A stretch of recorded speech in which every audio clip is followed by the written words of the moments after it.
To prepare for moving, I had come to the house I used to share with my ex-husband. My sister, acting all high and mighty, was already lounging on the couch like she owned the place. I continued to pack in silence. "Hey, how long are you gonna be here? Get out of this house already." "Yeah, sis, you're not part of this house anymore." The two of them mocked me, trying to drive me out, reminding me I'm an outsider now. Sigh, why did I ever spend over 10 years with that guy? "Hey, are you listening? Get out, will you?" "Alright, I'll be gone soon." Just then, the doorbell rang. I couldn't help but smirk. It wasn't planned, but it was good that they were both here. "You two, blissfully ignorant, are at the peak of happiness now, but I'll make sure you realize that such fake love and happiness won't last long." Thinking this, I opened the front door. My name is Amy. After joining a major corporation, I climbed the ranks to a managerial position and led a busy life as a woman in her 30s. Engrossed in work, I suddenly found myself over 30, and just before turning 35, I started thinking seriously about marriage. That's when I married my boyfriend, Tommy. We had been dating since our student days, for over 10 years. Initially, we lived in a cramped apartment, but as we aged, we moved to a house, considering future children and societal expectations. What a spacious and comfortable house! It's like a dream. Oh yeah. Just don't forget it's a house with a beautiful, capable wife. Right. Thanks for marrying me, Amy. We replaced old furniture and appliances before registering our marriage. Thus, Tommy and my married life began. Having been together for a long time, we had no major issues and supported each other. My in-laws were kind people, and I started thinking about having kids. Then, suddenly, I heard from my family that my younger sister Jane was moving nearby due to a job transfer. She is my younger sister, 10 years older than me, and was often spoiled by our parents as a child. I never felt jealous, but she seemed to have a competitive streak, often comparing our looks and trying to one-up me. But that was when I was very young. As adults, we interacted less and maintained a healthy distance. Despite some discomfort, I thought it might be fun to catch up, and there's little chance that I'll be the sole target of competition like in the old days. Jane called. "Hello? Sis? Congrats on your wedding." "Thanks. Your house must be huge, right? I'd love to see the interior." "It's nothing special. Having visitors, especially family like Jane, can be nerve-wracking." Reluctantly, I agreed to let her visit once. "Wow, so stylish. Oh, this sofa is so soft." Even though I was inwardly reluctant, I finally agreed to her visit, giving in to her insistence of just once. "Wow, so stylish. Oh, this sofa is so soft. Jane, you always have such fresh reactions. Cute." Jane started a solo house tour, bouncing on the sofa and playing with the latest appliances. Worse, Tommy found her antics adorable. I sighed deeply. Even though she's my sister, I have my own family and home now.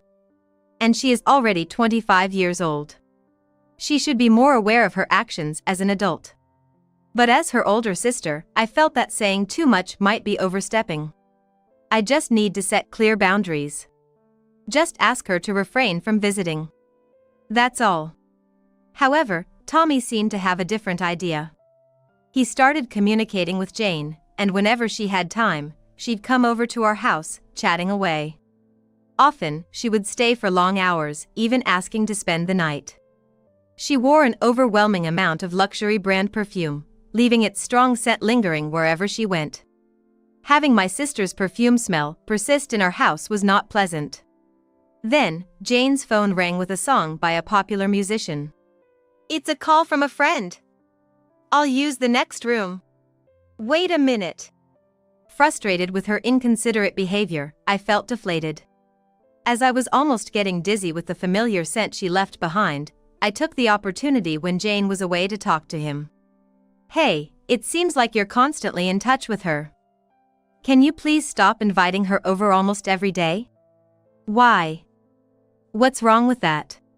Moderation is important, don't you think? She is an adult, and it's troublesome if she hangs around here almost every day. You're being too picky. It's fine. She moved here alone and feels lonely. It's not about that.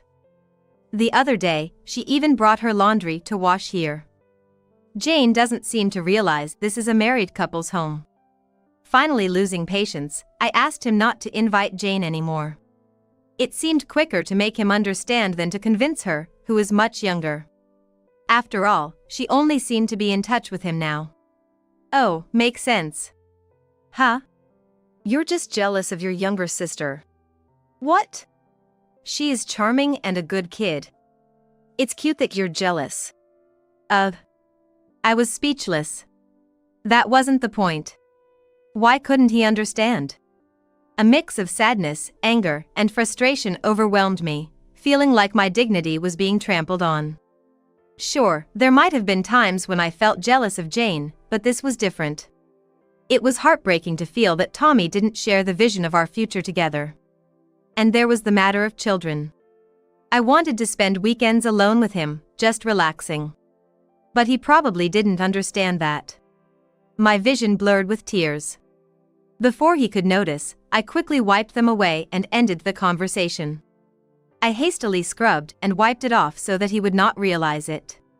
That's enough. Whether he was aware of my tears or not, after that, the frequency of him inviting her to the house drastically decreased. Reflecting on the possibility that I might have been a bit too sensitive, I was pleased that my feelings had reached him. And as the scent of her perfume faded away from inside the house, I felt a sense of relief as if the everyday routine before her arrival was returning. A few months later, something happens. He started coming home late, even though he usually returned before me. Despite usually coming home after me, he began to return home after midnight, often saying he had to work overtime. And as her perfume scent faded from our home, I felt a sense of relief as our normal life seemed to return. But then one day, as he returned home and we passed each other, I greeted him with welcome back. At that moment, a certain scent drifted past my nose. Hey, are you wearing perfume? I turned and asked him. What? No, I'm not wearing any. With a puzzled look, he headed to take a shower. I couldn't stop trembling. The scent was the same as the perfume she wore. But the discomfort didn't end there. His phone on the desk started vibrating, and I approached it. Then, a familiar ringtone began to play. Wait, this song is... It was the same one Jane had set. On checking, it was a song by a young girl group, not typically his taste. He certainly had a phase as a band member, so I know he loves music. However, the genre and his preferences are clearly too different. Why would he smell like her perfume? Could they be meeting secretly? I tried to rationalize it as a coincidence. But the uneasy feeling persisted. I checked Tommy's pants while he was showering. What? I found a card. It seemed like a limited time promotion, with several stamps on it, indicating recent frequent use. If it had been from a bar or club, it might have been better. But no, it was a hotel loyalty card. In that moment, my suspicion turned into certainty. Strangely, I felt a sense of resignation. They were having an affair. I kept the card as key evidence and quietly left the changing room. A few days later, I visited a detective agency and requested an investigation into them. Among the options offered, there was a service to cut ties, but I declined it. Apparently, finding the hotel stamp card was a decisive factor in the investigation, which soon yielded results. Jane recently moved to this area. It seems their relationship started soon after her move. Armed with the detective's confirmation, I decided to confront them. Sis, what's this about? It's unusual for you to call us like this. Sit next to him. I arranged them side by side across the table from me and presented the photos of their affair obtained from the detective agency. You two are having an affair, aren't you? I said in a low voice, and they both widened their eyes. But then, they burst into laughter. Oops, caught us. But really, it's good you noticed, Tommy. What do you mean? We were pushing it to the edge, seeing if you'd notice. The perfume, the song, hiring a detective, so desperate. It's hilarious. You're saying you wanted me to find out about the affair? Did they match the perfume and song and leave the stamp card intentionally, treating it like a game? Amy, I've grown tired of your face. A work-obsessed, capable woman, just not my type. I heard she was crying because she was jealous of me. It's really funny. I'm younger and more attractive than you, so I'll give you lots of healthy children instead of your sister. Who could have expected such a turn of events? Without any remorse, they provoked me further. I had never imagined they could be so morally decayed. Feeling more anger and disappointment than sadness, I slammed the completed divorce papers on the table. They kept laughing, even after seeing the papers. Thank you, Amy. This makes things easier. He signed the papers without hesitation.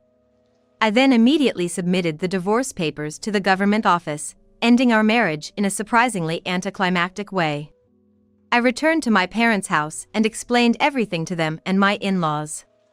Both sets of parents were even angrier than I was about Jane and Tommy's betrayal, considering our long relationship. 2 weeks passed, and I decided to move into a new apartment near my workplace. I had to visit the house I shared with him one last time to prepare for my move.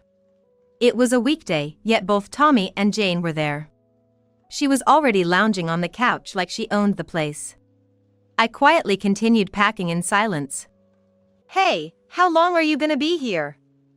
Get out of this house soon. Yeah, sis, you're not part of this house anymore.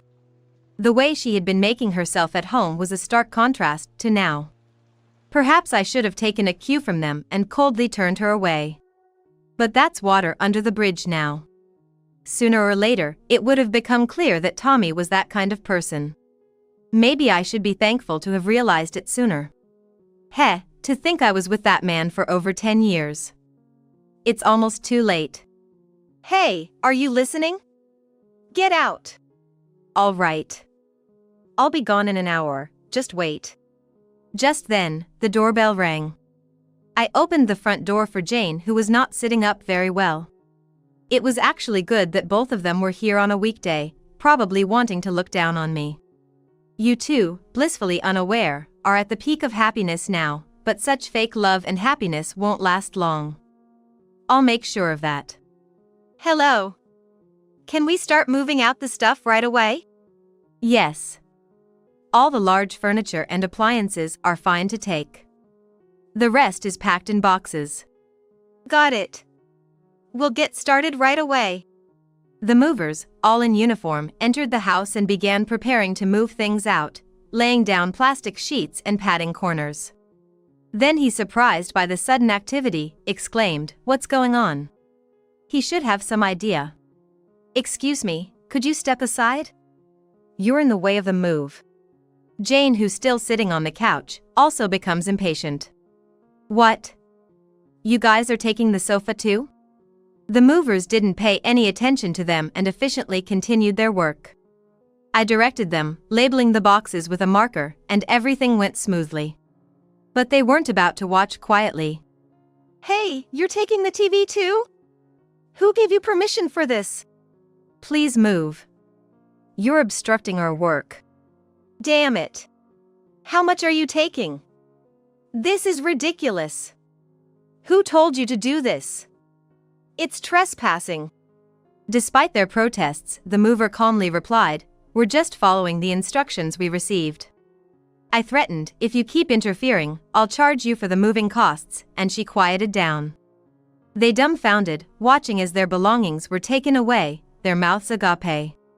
The house, once spacious, felt even larger as it emptied, almost like a new start for the two of them. The place had become eerily quiet and empty.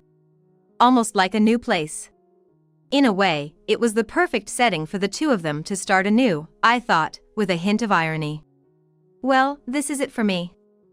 I'm disappearing, as promised. After saying goodbye to the movers and loading my car with my personal items, I made to leave the house quickly. However, just as I was about to get into my car, he grabbed my shoulder. Hey! What are you doing? This is crazy. I turned around and glared at him, then both their faces were flushed with anger, clearly upset by the scene that had just unfolded. It seemed they were significantly affected by watching their belongings being moved out right in front of them. Is this some kind of revenge for kicking me out? You think you can get away with this? What? Irritated by Tommy's absurd reasoning, I coldly brushed off his hand from my shoulder.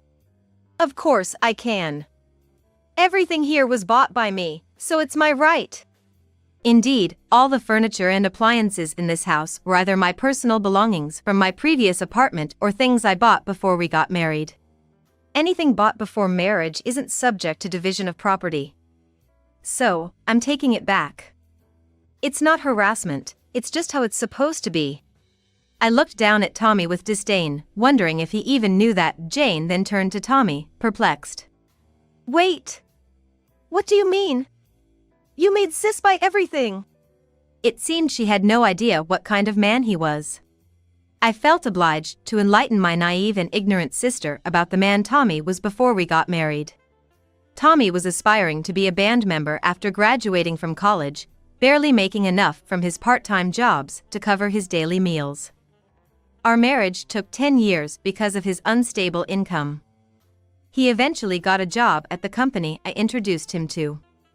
Not a single piece of furniture or appliance was bought by him in this house. We met and dated during our college years, but our paths after graduation were completely different.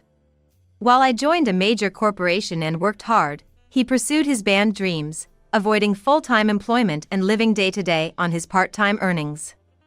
I never denied him his dreams, but marriage was a different story.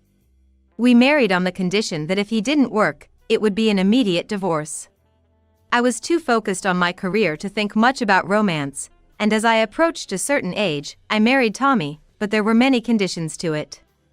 I have no intention of belittling myself for being a woman, but the income disparity between me, working at a major corporation, and Tommy, who lived day to day, was just too great. That's why I was the one making big purchases, and all the house's items were bought by me, for both of us. That's why I had no intention of leaving anything for them. Especially when he showed no gratitude for the luxurious life he had been living at my expense. Is that true, Tommy? She had probably idealized him, looked at him incredulously. He seemed to go figure, and his eyes wandered around as he froze. Seeing this, her anger became evident, and she adopted an aggressive tone towards him. But being married means facing the pathetic side of your partner, taught Jane earlier as her sister. Something I perhaps should have taught her earlier as her sister. But the house contract is in Tommy's name, so the two of you can live here. Lucky, right? And then whispered to him, you'll also have to pay the mortgage. He turned pale, realizing the situation he was in. Remarks. But she seemed oblivious, still making carefree remarks. Yeah. We have the house, so we can just buy everything new. It'll be refreshing to have no memories of Sis around. Then she laughed and slipped into his arms. The disparity between them was clear. And for good reason. I had something up my sleeve. You two really didn't know anything about each other when you started your affair, did you? I scoffed. I had more than just the information about their affair from the detective agency. I had hired the detective agency to conduct a background investigation on both of them. The investigation revealed not just the fact of their affair. Maybe you should honestly tell your beloved girlfriend that you can't afford new furniture or appliances. What do you mean? If he can't say it himself, I open my mouth to tell him the truth. So, the detective agency revealed that he had resigned from his job 6 months ago, simply saying it wasn't his thing. Apparently, he quit his job, saying it just didn't feel right to him. I was surprised to hear this, given I had referred him to the company and he had been pretending to work all this time. Upon further inquiry, a colleague mentioned Tommy was disinterested and performed poorly. Clearly, he had been unemployed and kept it hidden. Perhaps thinking he could sell some of our luxurious items to get by, but that plan collapsed right in front of his eyes. Before I finished explaining, she released his arm she had been holding and started interrogating him in fury. Tommy! I didn't know about this. What's going on? So you were planning to deceive Jane too?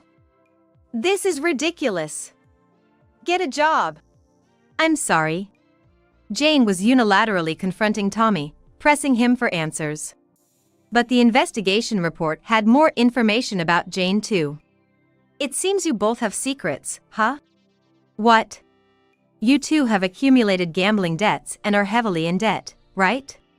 How did you know that? And that's not all. You were fired last month for embezzling company funds to pay off your debts. I began to relay exactly what was written in the investigation report. She was fired last month from her job. The reason was she got caught embezzling company funds to pay off her debts. The company, concerned about publicity, had fired her instead of avoiding police action. Your company was a major corporation, wasn't it? Getting fired like that, you really did something foolish. Before she could even respond to me, he turned on her, confronting her aggressively. Gambling? Why are you wasting money and getting into debt over that? I was counting on your financial strength. Shut up. You quit your job too, so stop acting all high and mighty. They were fiercely arguing with each other. Both had been scheming to marry for money, thinking it was okay to take it easy and keep secrets from each other. They were truly selfish and opportunistic. While they were bickering, I got into my car, fastened my seatbelt, and started the engine. With neither of them working and she in debt, they wouldn't be able to afford new appliances or furniture, let alone continue living in the house. Wait, Amy! Please, I apologize for everything. Just lend me some money. I can't lend money to someone I can't trust. Don't say that. I've been with you for 10 years. Yes, I've wasted 10 years. I won't make the same mistake again. Ignoring him clinging to the window, I stepped on the accelerator. We will never meet again. Goodbye. I gave him a final word and started the car. On the car radio, a popular young girl group, currently on the rise, was being introduced. The song that they set as their ringtone started playing. I hadn't paid much attention before, but it's a good song. I turned up the volume and drove away from the house I once shared with Tommy, enjoying the pop music.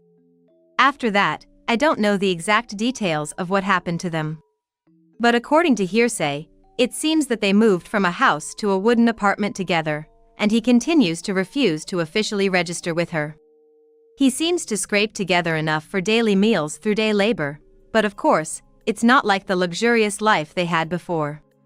She couldn't endure such a miserable life and seemed to try to return to her parents, but it seems she was turned away because her parents already knew the reason for the divorce from me. The parents sternly condemned Jane as our family's shame and said, "Don't cross our threshold again." They disowned her. After that, she seems to have been drifting between internet cafes for a while, but soon ran out of money. She's now working in a borderline illegal night establishment, repaying debts. Meanwhile, Tommy, abandoned by her, lost his motivation to work and is reportedly living in the park. I heard about their current situation from an acquaintance who knows them while having coffee at a cafe near the office. While there's a slightly sympathetic feeling when hearing about their situation, I also think it's a quite natural result. I only conveyed the truth and distanced myself from them. If they had the strength to lift themselves up and respect each other, I believe they could have easily turned things around. They chose the path of their own downfall. That's all there is to it. Parting ways with the acquaintance who shared the story, I returned to my own life. With fewer worries, I could concentrate more on my work. I achieved success steadily. Furthermore, I had a wonderful encounter at work and am soon planning to get married. Feeling a sense of relief for breaking free from the past and acknowledging it as a source of personal growth, I quietly express gratitude for my current happiness.